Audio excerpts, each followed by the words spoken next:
बाळंतीपणाची कहाणी।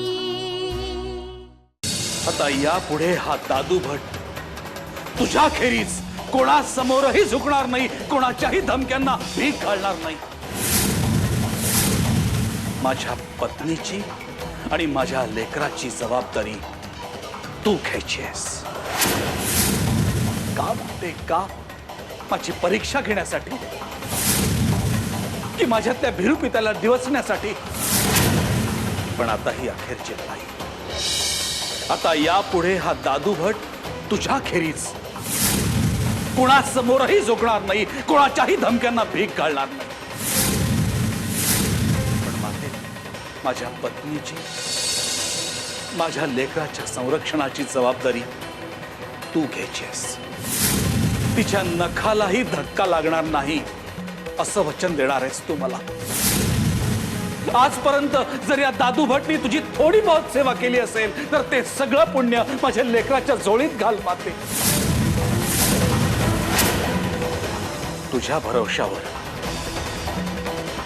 हा दादू भट सगळे पाश तोडून जयसिंग विरुद्धच्या लढाईत आता उभा राहणार। त्याला विजयी करणं हे तुझं काम आहे माते। पण एक लक्षात ठेव, माझ्या मुलीच्या केसालाही धक्का लागला तर तुझ्या मंदिराची पायरी चढणार नाही मी। हा एक साधा भोळा भक्त तुझी परीक्षा घेणार आहे।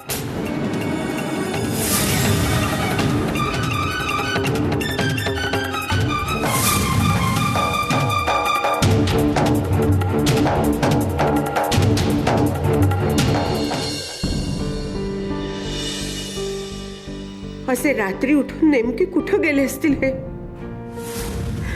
आता काय करू मी? कुठे शोधूया ना? आपल्या जीवाचं काही बरं वाईट नाही ना करणार? जयसिंगचं बोलणं खूपच मनाला लावून घेतलं याने। भावनेच्या भरात काही भलतं सलतं नाही करून बसले म्हणजे झालं। नाही, मी अशी आता हातावर हात ठेवून नाही राहू शकत। आता मलाच काहीतरी करायला हवं। त्याला शोधायला जावं हेच खरं। पण भक्ती घरात एकटीच। अचानक उठून घाबरून रडायला लागली तर? त्यात पुन्हा नुकतीच जयसिंगाच्या ताब्यातून सुटून आली।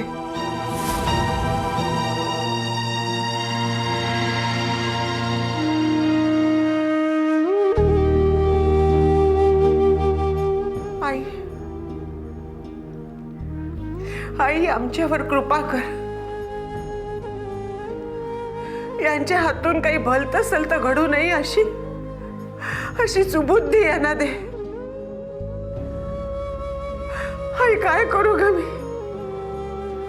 सांग ना, काय करू मी? मी घरातही राहू शकत नाही आणि बाहेरही जाऊ शकत नाही।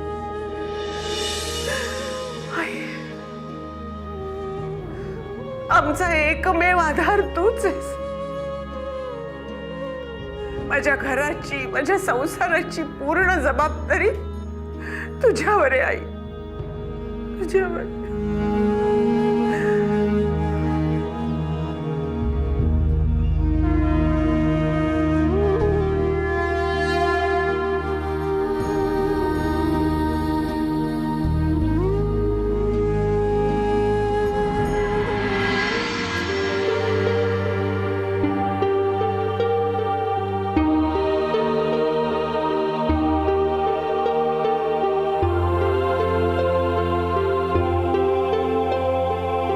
आई, कसला विचार करतीयस?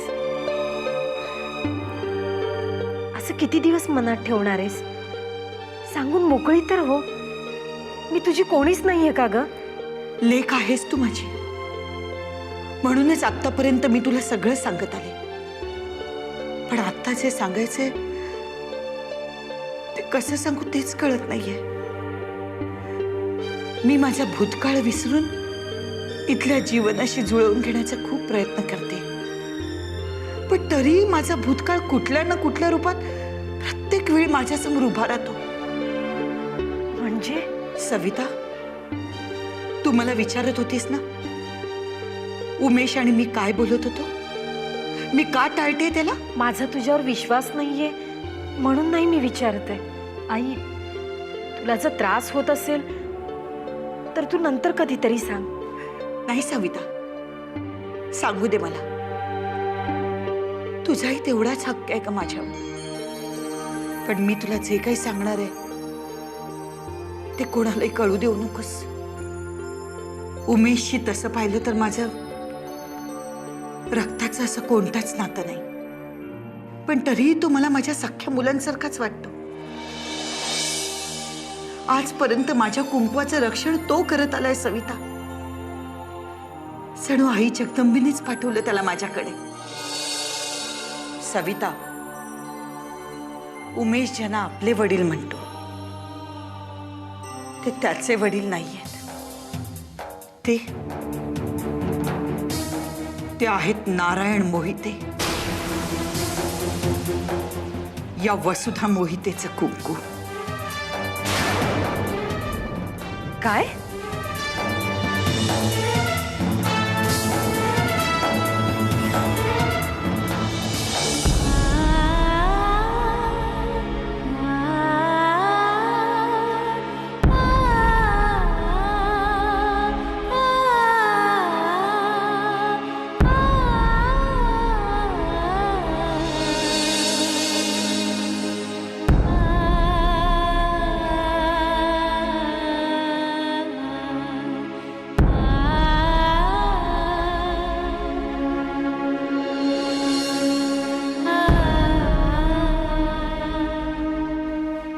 अहो, काय गेला होतात कुठे तुम्ही इतक्या रात्री?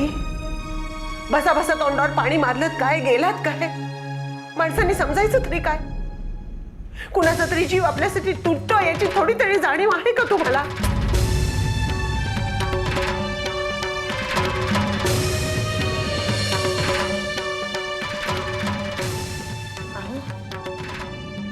अहो, काय झालंय? काय एवढं मनात कोंडून ठेवलंय तुम्ही? बोला, मोकळं व्हा. जयसिंगनी काय धमकी दिली आहे आपल्याला हे तुला माहिती आहेच. तुम्हीला काही बडबडे, पण तो भक्तीबद्दल जे काही बोलला ना ते ऐकून माझे हातपाय गळले. काळजाचं पाणी पाणी झालं. आणि मग माझी मला शेजारी आली.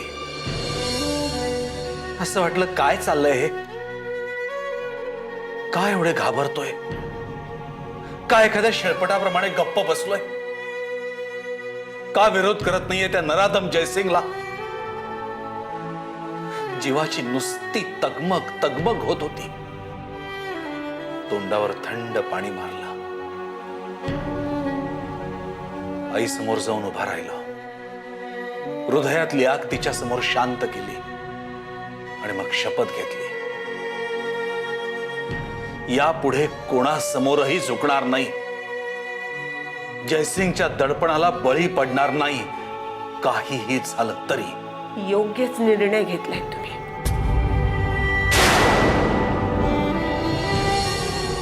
त्याचा परिणाम काय होईल याची कल्पना आहे गोदे?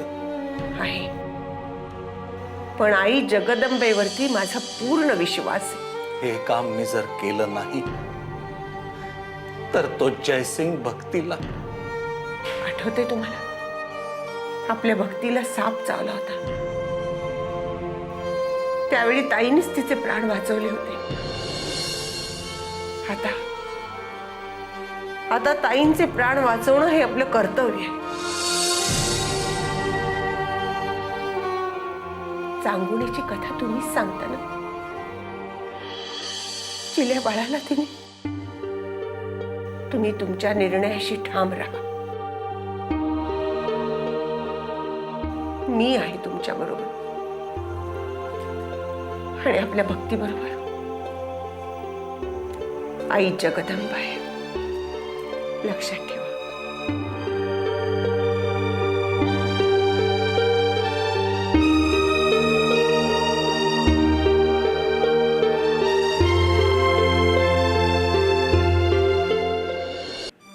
का नाही सांगायचं? अरे आपल्या नवऱ्याला भेटण्यात कसली चोरी आहे? यात लपवायचं काय आहे? देवा ब्राह्मणांच्या साक्षीने तुम्ही लग्न केलेले, लोक कशाला काय म्हणतील? आणि तू तुझ्या नवऱ्याची काळजी नाही घेणार तर अजून कोणाची घेणार? एकदा मी या कौटुंबिक पाशात अडकले तर माझं इथल्या कामाकडे दुर्लक्ष होईल याची भीती वाटते मला. आणि सर्वात महत्वाची गोष्ट म्हणजे इन्स्पेक्टर गायतोंडे. मी जिवंत आहे हे कळल्यावर मला अटक करायला तो 2 मिनिटं पण लावणार नाही. मी खुनी असा बभरा करेल तो गावात. मी चंदूला का मारलं हे ऐकणार नाही कोणी, तर मी त्याला ठार मारलं याचाच डांगोरा पिटला जाईल. जयसिंगच्या हातात तर कुलीतच मिळेल. म्हणजे आजपर्यंत आपण इतकं रक्त आटवलं, तुझ्या दिगंबरने जे बलिदान केलं ते सगळं व्यर्थ ठरेल सविता. म्हणूनच सगळ्यांच्या हिताच्या दृष्टीने मी गप्प राहणंच चांगलं. उमेश अगदी भावनाशील आहे. त्याला हे कळलं तर त्यानं हे सांगण्यापासून तो स्वतःला रोखू शकणार नाही. म्हणूनच काळजावर दगड ठेवून मी त्याला माझी ओळख नाकारते. आई, तुझ्या धैर्याचं आणि त्यागाचं मला कौतुक वाटतंय, पण याने तुझं दुःख तर कमी होत नाहीये ना?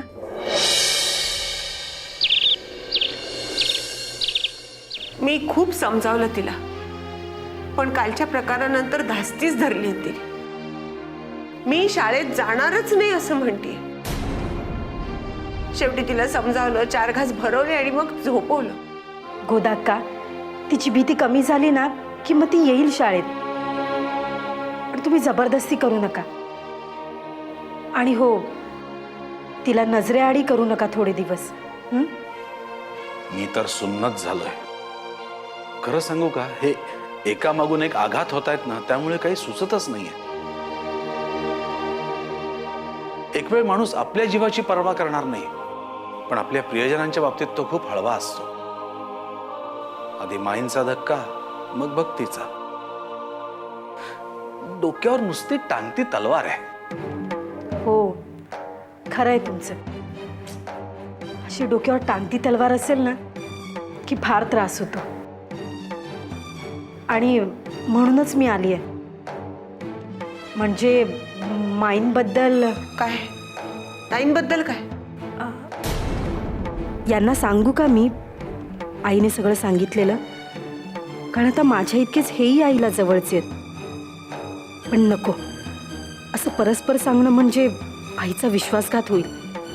शिवाय यांना सर्व झेपलं नाही तर, आणि त्यांनी आईविषयी गैरसमज करून घेतला तर, नको नको. अगं बोल ना, गप्प का बसलीस?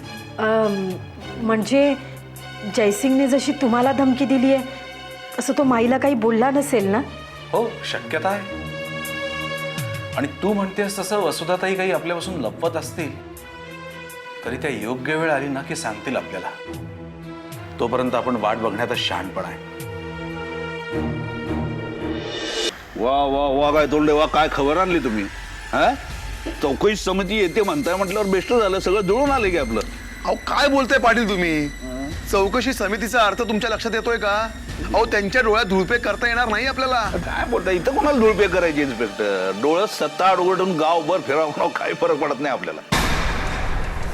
पंचांची पोटं भरलेली आहे, तेव्हा ते आपल्याबद्दल चांगलंच बोलत फिरणार. आणि उद्या लगोलग दवाखाना सुरू होतोय, मग त्यांना पण कळेल ना की आपण गावाच्या भल्या करता किती झटतोय ते म्हणून. मी तुम्हाला गॅरंटी देतो, जाताना हे कोण समितीवाले सुद्धा आपले गोडगिळ गात जातील की नाही बघा. तुमच्या कॉन्फिडन्सची कमाल आहे बाबा. कसली कमाल आहे? कॉन्फिडन्स ते काय असते? निर्धार. ते सोडा, आमच्या समजायचीच कमाल आहे. पण या वेळेला एवढा मुद्दा आहे की कोण कंप्लेंट करते तेच बघायचे. नाही म्हणजे कोणाचा जीव वर आला ते पण कळेल ना. यावेळी काही कल्पना नाही. यावेळेला काय कल्पना आहे? यायला तुम्हाला कधी कल्पना असते हो? ते नावाचे इन्स्पेक्टर आहे तुम्ही. अहो तपा हो, त्याच्या आईला मलाच काहीतरी मार्क काढावा लागेल असं दिसतंय.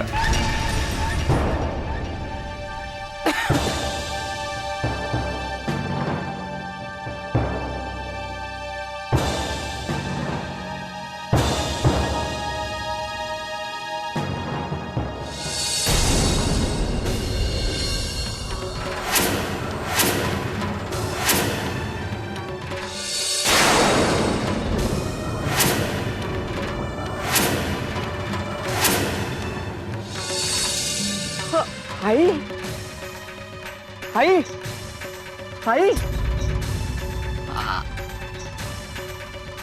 कोण आहे? हे बघा, तुमचा काहीतरी गैरसमज होतोय. मी तुमची आई नाही.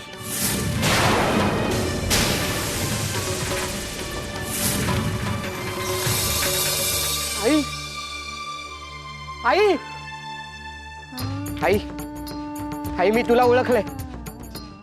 आई थांब. आई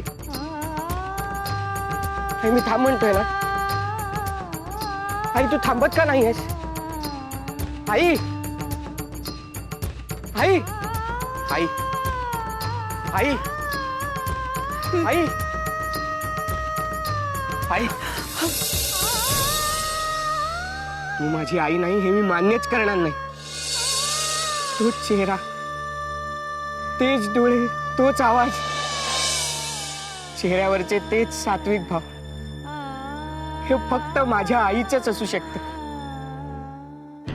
आई, डोळे मिटून सुद्धा मी तुझं अस्तित्व ओळखू शकतो.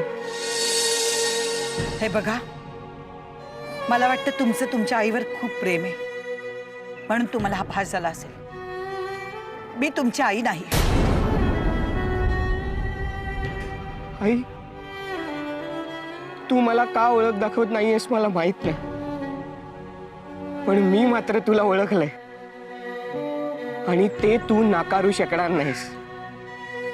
माझं मन मला सांगत होतं माझी आई जिवंत आहे आणि तेच खरं झालं. हे बघ, आता साक्षात परमेश्वर जरी खाली आला ना तरी मी सांगेन तूच माझी आई आहेस. आई आई